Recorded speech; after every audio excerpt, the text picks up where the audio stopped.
During the production of the MOOC, I think flexibility was one of the key things that helped it work well.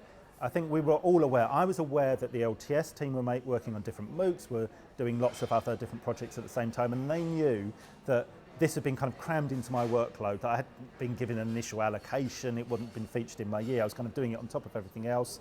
So I think we were just both aware that we needed to be very flexible, but I think we were also aware that there were these deadlines that just had to be met and that weren't flexible. So it really wasn't flexibility in terms of deadlines, it was flexibility in terms of how we got there. The support I got from LTS in producing the MOOC was excellent.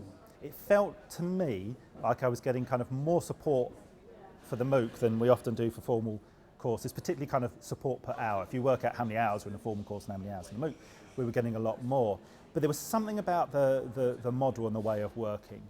All too often, I think we get the course team and LTS a bit too polarised. On formal courses where they work together as a team, it works really well, and I think that's what worked in terms of producing the MOOC, is that we worked at a team. So we weren't too preoccupied with the bureaucracy. We were all talking about the content, but from slightly different perspectives.